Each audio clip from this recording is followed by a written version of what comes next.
موجود ہیں، ہمیں امام تک پہنچنے کے لیے رستہ چاہیے۔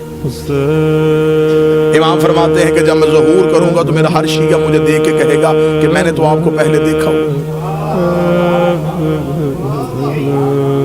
مولا فرماتے ہیں تمہارے اور ہمارے درمیان فاصلے نہیں، صرف گمان ہے جو تمہاری طرف سے ہے۔ مولا فرماتے ہیں میرے شیعہ اور مجھ تک پہنچنے کے لیے جو سب سے پہلا ایک وسوسہ ابلیس میرے ماننے والے کے دل میں ڈالتا ہے وہ یہ ہے، کہاں وہ کہاں ہم۔ معصوم فرماتے ہیں یہ پہلا خیال ہے جو ابلیس اس کے ذہن میں ڈالتا ہے۔ مولا نے پھر اسی خیال کا جواب دیا۔ مولا نے فرمایا اگر تمہارا یہی معیار ہے کہ کہاں ہم کہاں تم ہم سے مل نہیں سکتے، اگر یہی منزلت ہوتی کہ تم ہم سے ملنے کی وجہ تمہارا اور ہمارے درمیان یہ ہوتا تو کبھی بھی ہم اپنی محبت تمہارے دلوں میں نہ ڈالتے۔ ایک شیعہ نے مولا سے توقیع میں پوچھا، اس نے کہا مولا میں ملنا چاہتا ہوں۔ مولا فرماتے ہیں ہم ملتے ہیں تم پہچانتے نہیں۔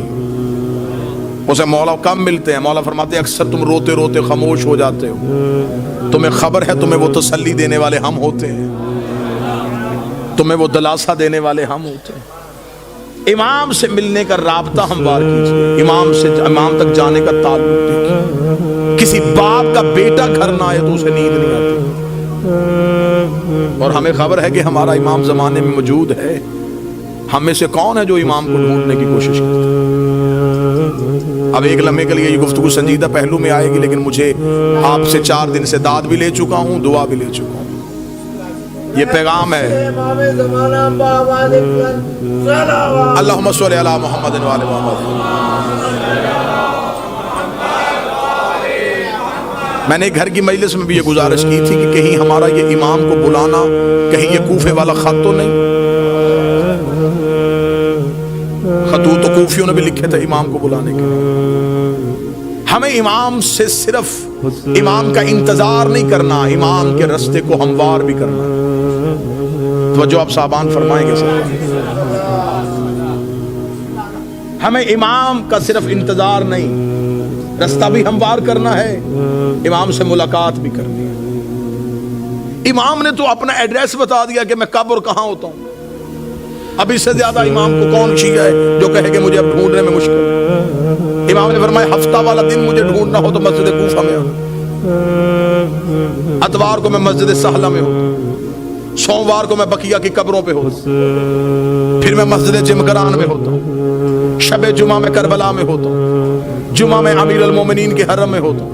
مولا فرماتے طواف کعبہ کرتے ہوئے کعبے پہ سیدھی بارش ہو رہی ہو اور مزاب رحمت سے پانی نیچے آ رہا ہو تو سمجھ لینا تمہارا امام طواف میں ہے۔ اب اس سے زیادہ آسان نشانیاں کون بتائے گا؟ امام خود بتا گئے کہ میں اس وقت میں یہاں ہوں۔ پھر امام نے اگلی نشانی بتائی، امام نے کہا چل تو ہم سے محبت کا دعویٰ کرتا ہے نا، تجھے مجھ تک پہنچنے کی ضرورت نہیں، تو ہمیں بلا۔ اتنا امام کی موجودگی کا یقین رکھو کہ امام فرماتے ہیں کہ دسترخوان میں ایک فرد کی جگہ خالی چھوڑو۔ تمہارے گھر میں بچے پوچھیں گے جگہ کس کے لیے تو کہہ دینا ہمارا امام موجود ہے۔ عرب کی ایک مستور برقع پہن کے سوتی تھی، مستورات نے کہا کیوں برقع پہن کے سوتی ہے؟ اسے کہا امام کا ظہور ہو گیا، برقع ڈھونڈوں گی یا امام کے لشکر میں جاؤں گی؟ ملاقات با امام زمانہ حسن ابتہی 2 جلدوں میں کتابیں لکھی ہوئی۔ کتنے لوگ ہیں جو امام سے ملاقات کر چکے ہیں؟ ایک عراق کا رہنے والا شیعہ ہر روز گھوڑا لے کے چوک پہ تلوار لے کے کھڑا ہوا، لوگ پوچھتے کیوں کھڑا ہے یہاں پہ؟ اس کا امام کا انتظار کرو۔ لوگوں نے اسے پاگل تصور کرنا شروع کر۔ ایک دن کسی نے مذاق میں کہا تو یہاں کھڑا ہے، امام تو وہاں آ چکے ہیں۔ اس نے اپنے گھوڑے کا رخ موڑا، دوڑا اور پھر کبھی بھی واپس نہ آیا۔ یقیناً وہ امام کے لشکر میں شامل۔ امام تو ہمارے اتنا کر۔ ایک شخص نے ایک عارف سے آ کے شاگرد نے کہا کہ میں مولا سے ملنا چاہتا ہوں، مجھے کوئی عمل بتائیے جو میں کروں اور امام سے ملاقات۔ موضوع پسند ہے سر؟ یا علی مشکل، مجھے کوئی عمل بتائیے میں مولا سے مل سکوں۔ انہوں نے کہا عمل یہ ہے کہ رات کو تیز نمک والا کھانا کھا کے سونا۔ اس نے کہا کیوں؟ فرمایا بس تیز نمک والا کھانا کھا کے سو گیا۔ صبح آیا، میں سو گیا تھا دی رات، لیکن زیارت نہیں ہوئی. اس نے کہا خواب میں کیا دیکھتا رہا؟ اس نے کہا پانی، اس لیے کہ میرے دل میں پانی کی طلب تھی. اس نے کہا جتنی طلب تیرے دل میں پانی کی تھی اتنی امام کی کر ملاقات ہو جائے. شدت پیدا کر امام سے ملنے کی، خواہش پیدا کر امام سے. ایک شخص کو خبر ہوئی کہ کربلا میں مولا امام حسین کے حرم میں جو 40 روز زیارت عاشورہ پڑھے امام اس سے مل لیتے. اور یہ آج بھی ہے، منقول ہے روایات میں کہ حرم امام حسین میں زیارت عاشورہ کا 40 روز کا عمل کیا جائے تو امام مل لیتے.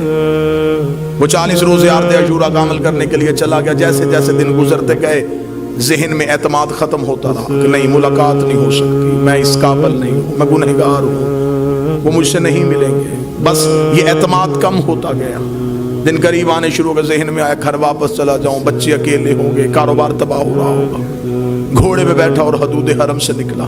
جب وہ کربلا سے نکل رہا تو ایک گھوڑا سوار اس کے ساتھ چلا. گھوڑا سوار کی آواز آئی کہاں جا رہا ہے؟ کہنے لگا کوفہ. کس رستے سے جائے گا، خشکی کے یا فرات کے؟ کہنے لگا خشکی کے رستے. گھوڑا سوار کی آواز ہے پھر کوفہ میں ایک میرا کام کرے گا، ایک امانت ہے، وہ کوفہ میں ایک شخص کو دے دینا. کہنے لگا کیا امانت ہے؟ اس نے کہا کوفہ میں ایک ریان نامی شخص رہتا ہے، اسے یہ 40 دینار دے دینا.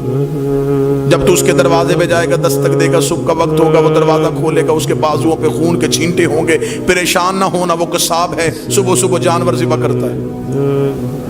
ذہن میں پھر نہ آیا کہ جو پہنچنے سے پہلے وجہ بتا رہا ہے.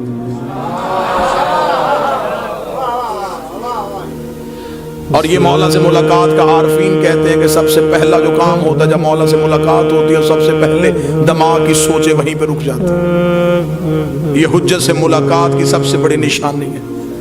دماغ وہیں پہ رک جاتا ہے. جب ملاقات ختم ہوتی ہے تو پھر وہیں سے شروع ہوتا ہے. اس لیے معراج کی رات ہر چیز وہیں کی وہیں رک گئی تھی.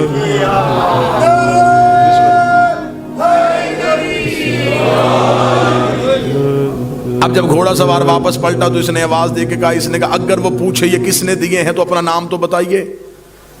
گھوڑا سوار کی آواز ہے کہہ دینا بقیہ نے دیے. میرے مالک کا لقب ہے بقیت اللہ.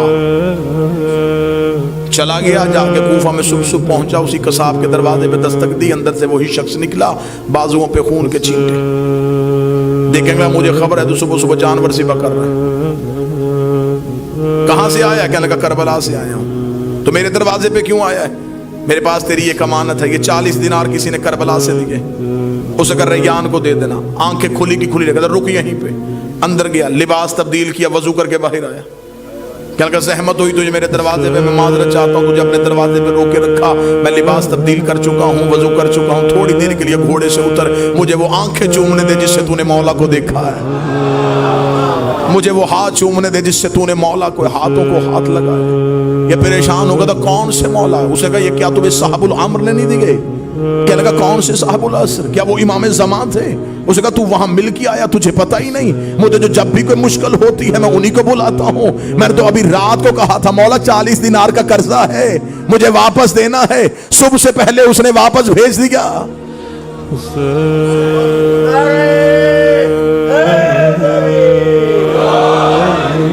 مولا فرماتے اتنا مجھ پہ یقین.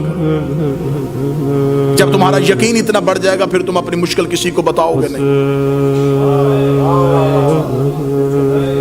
اب یہ محبت کا معیار ہے. امام فرماتے ہیں میرے شیعوں مجھ سے رات کو سرگوشیاں کیا کرو. سرگوشی کیا، تکیے کے سر رکھ کے اپنے دکھ مجھے سنایا کرو. امام فرماتے تو تکیے پہ سر رکھ کے مجھے اپنے دکھ سنا کے سو جا. صبح کا سورج طلوع ہونے سے پہلے تیرے دکھ نہ ٹالوں، مجھے بطول کا لال نہ کہنا. تو مجھ پہ اعتماد تو کرو، تو مجھ پہ یقین تو کرو، تو مجھ تک پہنچنے کا رستہ تو تلاش کرو.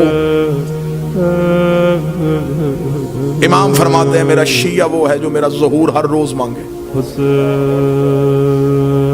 وہ ساری زندگی اس کی حالت ایسی رہے جیسے اس کی کوئی چیز گم ہو چکی ہے اور وہ اسے ڈھونڈ رہا ہے. شیعہ بھی اور اسے یہ بھی پتا ہو کہ میرے وقت کا امام کہیں نہ کہیں خون رو رہا ہے. پھر اس کے دل میں یہ طلب ہونی چاہیے کہ میں امام تک کسی نہ کسی طریقے سے پہنچوں. ملاقات امام سے ہے. قبلہ تشریف فرمائے ملاقات ممکن بھی ہے. ہاں امام ملتے ہیں ہر کسی سے اس کی معرفت کے مطابق، اس کے